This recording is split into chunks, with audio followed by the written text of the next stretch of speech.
Bonjour à tous, très heureux de vous retrouver pour cette nouvelle interview. Mon invité du jour fait la pluie et le beau temps depuis 25 ans. Voilà un quart de siècle qu'elle présente la météo sur TF1 et 50 ans qu'elle est à la télévision française. Mon invité du jour est Evelyne Delia. Bonjour Evelyne. Bonjour. Merci d'avoir accepté mon invitation. Avec plaisir. Alors en 1969, vous avez fait vos débuts sur l'ORTF en tant que speakerine. Comment est-ce que vous avez commencé ? Bah écoutez, j'ai commencé parce que je présentais pour l'ORTF, mais en dehors de la télévision, les programmes d'un congrès de télévision européenne. C'était un échange de programmes entre différentes télévisions. Et je faisais ça en français et en anglais. Donc comme c'était le rôle d'une speakerine, mais pendant un congrès. Et voilà, parce que j'étais étudiante à l'époque et que c'était pour me faire un petit peu d'argent de poche. Et puis un jour, ils ont eu besoin d'une speakerine, une présentatrice, mais vraiment pour les programmes. Alors, au début, c'était bien parce que c'était les programmes de télévision scolaire et c'était une bonne école parce que c'était toujours du direct. Et c'est comme ça que je suis rentrée à la télévision. Et alors, qu'est-ce que c'est une speakerine, justement, pour ceux qui ne le savent pas? Ah, bah voilà, parce que c'est un métier qui a disparu. Maintenant, ça n'existe plus. Bah voilà, c'était une personne qui annonçait les programmes de ce qui allait se passer dans l'après-midi, dans la soirée. En fait, c'était un petit peu ce que vous voyez maintenant en bandes annonces.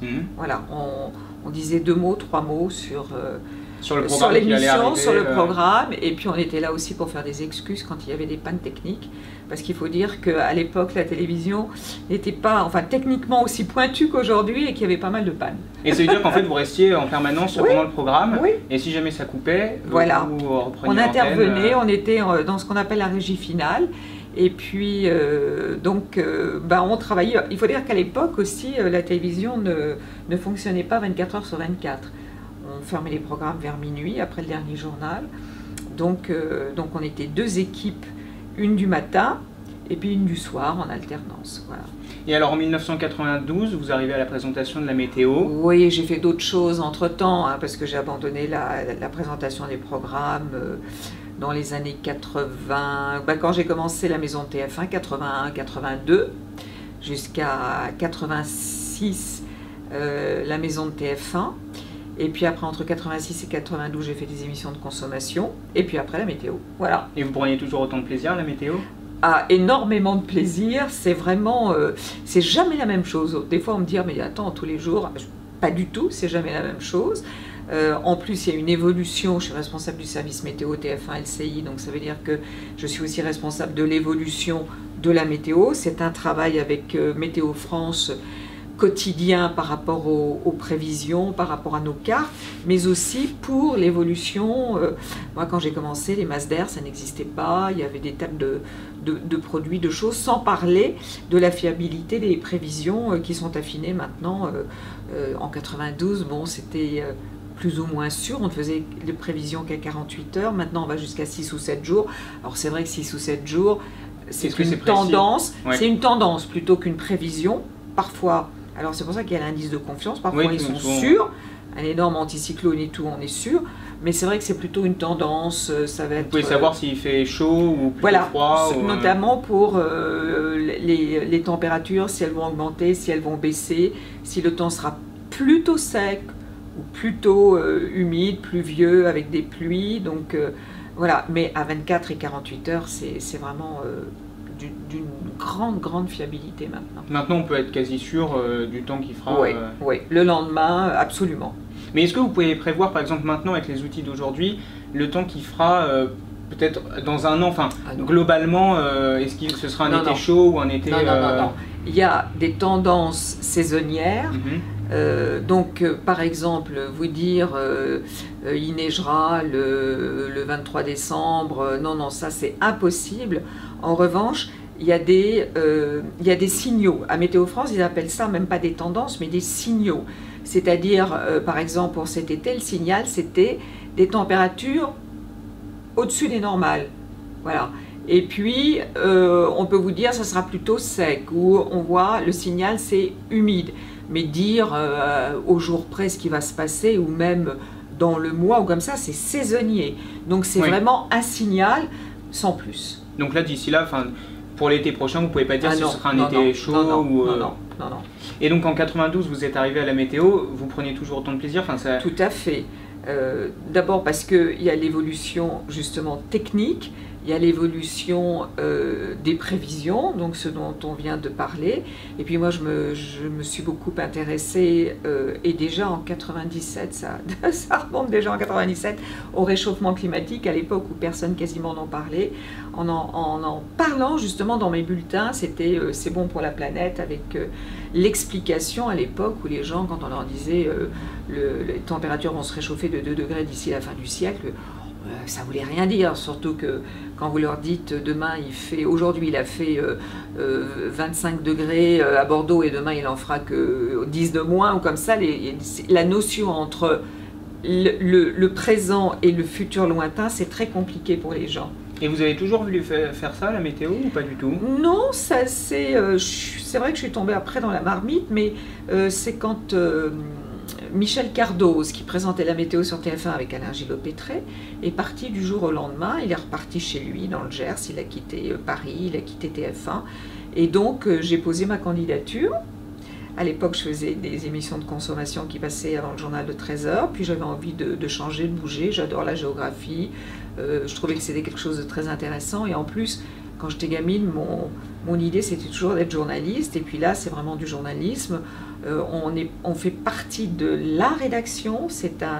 La météo est un service de la rédaction, comme le service de politique. Donc, c'était vraiment ce que je souhaitais faire. Et j'ai interviewé récemment Jean-Pierre Pernaut qui me disait qu'il n'avait pas de plan de carrière. Est-ce que vous en aviez un? Écoutez, vous en avez un? Voilà, je pense que nous, c'est amusant parce qu'avec Jean-Pierre, on se connaît depuis le début de notre carrière d'ailleurs, puisqu'on était toujours ensemble sur la même chaîne, sur TF1, et que, comme lui, je n'ai jamais fait de plan de carrière, et c'est peut-être pour ça que l'on est encore aujourd'hui ici. Moi je dis, j'ai jamais fait de plan de carrière, et j'ai jamais piqué la place de quelqu'un qui était en place. Ça a toujours été où on est venu me chercher, où on avait besoin de moi, parce que j'étais là au bon moment, je correspondais à ce dont on avait besoin. C'était le cas pour la maison de TF1 qui était une création. Et puis la météo, c'est Michel Cardoz qui partait, on avait besoin de quelqu'un. Et vous pensiez durer aussi longtemps? Non, pas du tout, j'avais pas fait le plan de carrière là-dessus non plus. Donc avoir une aussi belle longévité à la télévision? Non, pas du tout, et j'en suis très heureux, j'en suis ravie, mais jamais j'aurais pensé ça. Et vous vous êtes rendu compte au fil des années que vous devenez une légende de la télévision, comme Claire Chazal, Patrick Poivre d'Arvor, Jean-Pierre Pernaut? C'est ce qu'on me dit, je pense que quand on est dedans, on s'en rend pas forcément compte. Mais c'est vrai que quand je discutais avec Jean-Pierre me dit « Oh là là, quand je suis en province, on me parle de toi », et moi, quand je suis en province, on me dit « Oh là là, Jean-Pierre ». Donc c'est vrai que on représente aussi, on représente TF1, on représente... Les gens ne me posent pas de question d'ailleurs de me dire sur quelle chaîne vous êtes, c'est évident pour eux. Oui, que c'est TF1, voilà, parce qu'on vous voit tout le temps, voilà. Et puis vous êtes la case qui fait le plus d'audience sur TF1. Oui, la météo, c'est très fédérateur, ça intéresse tout le monde, pour quelque raison que ce soit d'ailleurs, que ce soit les vacances, que ce soit pour partir en week-end, ou parce qu'on veut savoir comment habiller les enfants le lendemain, on veut savoir si on peut faire les travaux sur le toit pendant le week-end, etc. etc. Donc c'est vrai. 7 millions de téléspectateurs en moyenne, ça doit Entre 5 et 7. Ça doit faire rêver beaucoup de monde, ça. Je pense, mais alors là, il ne faut pas y penser, vous voyez. C'est-à-dire que quand je suis devant la caméra, j'ai l'impression que je parle au téléspectateur qui est chez lui, le téléspectateur, et je ne me dis pas, je parle à 5 millions, 6 millions de téléspectateurs en même temps. Ça, oui, jamais vous dites... non. Vous avez jamais été stressé pour... Ah si, il y a toujours le trac, hein, et puis après, une fois que ça démarre, on est bien, et c'est l'attente surtout qui est... Mais je préfère le direct à l'enregistré, de toute façon. Et justement, c'est en direct ou c'est enregistré? C'est en direct le midi, après le journal de Jean-Pierre Pernaut. Le soir, avant le 20h, c'est enregistré pour une simple raison, c'est que comme ça colle au journal, que ce sont les mêmes équipes, on ne peut pas avoir... Il n'y a pas de pub entre les deux, donc c'est juste pas possible, c'est les mêmes équipes, ils reçoivent les derniers reportages au dernier moment, donc ils sont vraiment pris sur le début du journal, parce que c'est quand même un exercice assez complexe, la météo, aussi en régie, pour passer les cartes, pour m'écouter, pour savoir à quel moment il faut passer les différentes cartes, etc. En revanche, après le journal, dans le 20h le mag, c'est en direct la météo. Oui, maintenant parce qu'on peut plus, enfin c'est plus possible de faire enregistrer comme il y a les Non, relances et de puis chez Boulot, voilà, avec Gilles, il y a cette complicité, c'est bien.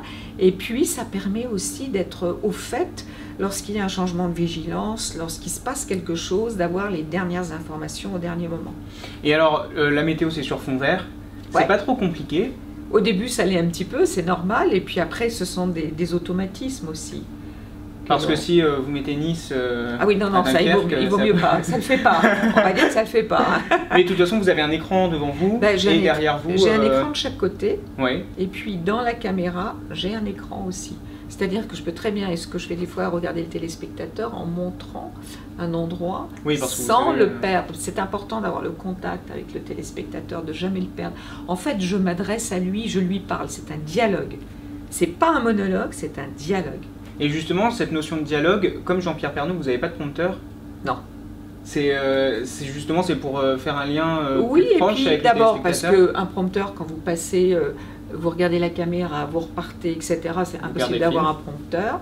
Parce que à la fin du journal de Jean-Pierre, le chef de chaîne me dit bah écoute, tu avais 2 minutes, bah, je te donne 30 secondes de plus. Ou alors non, je t'enlève 10 secondes. Donc un Il faut texte, savoir voilà. varier. Il ne faut pas s'accrocher à un texte. On a un support extraordinaire, ce sont les cartes, et on raconte une histoire. Voilà. Et alors, en 2003, vous devenez chef du service météo de TF1 En et 2000. LCI. 2000 Ouais. En 2000, donc chef du service météo de TF1 LCI. Qu'est-ce que ce titre vous apporte? Bah, c'est-à-dire que ce titre veut dire que j'ai la responsabilité de l'évolution de la météo, des cartes météo, et Dieu sait si ça bouge, parce qu'on a l'impression, c'est pas de la révolution, c'est de l'évolution, c'est-à-dire toujours apporter un plus, voilà, un petit peu d'essayer d'apporter des nouveautés, donc ce travail aussi avec Météo France, des nouveautés chez nous dans la charte, la lisibilité, ça c'est important, et c'est vrai que d'année en année, on a toujours un petit plus, une évolution.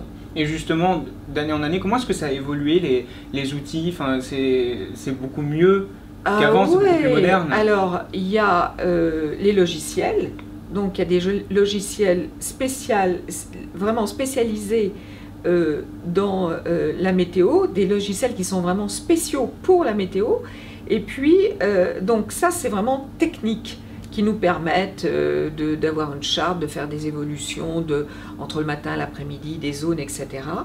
Il y a l'évolution aussi de Météo France. Il y a des produits, là je le disais, qui n'existaient pas avant, comme la masse d'air, ce qu'on appelle les radars discriminés, c'est-à-dire il y a 2 ou 3 ans, on n'avait que les précipitations. Maintenant, on fait la distinction dans les précipitations entre la pluie, la neige. Voilà, ça, ce sont des plus. Et puis nous, ici, avec les infographistes, j'ai tous les jours 2 infographistes avec lesquels je travaille, et puis une équipe d'infographie, une équipe de direction artistique de Johan Saillon à TF1, avec qui je travaille pour toujours l'évolution de la météo, des cartes météo. Et donc du coup, comme on le disait tout à l'heure, maintenant vous pouvez prévoir pour J+7. Alors ça, c'est autre chose, ça c'est les prévisions. Donc ça c'est Météo France. Oui. C'est Météo France, donc c'est aussi ça l'évolution. Et puis nous après c'est une adaptation dans nos dessins, dans notre charte à nous. Et donc ça, enfin, comment dire, pour prévoir à J+7, maintenant avant c'était impossible. C'est-à-dire que c'était tellement peu précis que Météo France ne nous le proposait pas. Donc maintenant on nous le propose. On a même J8, J9. Hein. Que l'on ne met pas à l'antenne parce que ouais, c'est vraiment trop loin. Et puis c'est vrai que si c'est pour dire on n'est pas sûr ou c'est vraiment, ça risque de ne pas être du tout ça, ça n'a aucun intérêt. Donc c'est toujours la même chose, c'est de marcher un petit peu sur des œufs, c'est-à-dire de faire très attention en informant le téléspectateur, en disant attention, là l'indice de confiance n'est pas très élevé, donc c'est un scénario possible, plausible, mais pas forcément celui-là. Mais ça nous arrive à 6 ou 7 jours de dire, voilà, on a un énorme anticyclone qui va durer des lustres, et on est sûr que ce sera ça, que oui, le temps ce sera ça. Ouais. Voilà. Et alors, j'ai une dernière question, qu'est-ce qu'on peut vous souhaiter pour la suite? Eh ben que ça continue, la pluie et le beau temps. Le plus longtemps possible. Ben voilà, et puis comme vous dites, j'ai pas de plan de carrière, donc on verra bien. Eh ben, merci beaucoup. Merci à vous. Merci beaucoup Evelyne Delia d'avoir accepté mon invitation. On vous retrouve à la météo sur TF1 à 13h et à 20h. À très bientôt pour une nouvelle interview.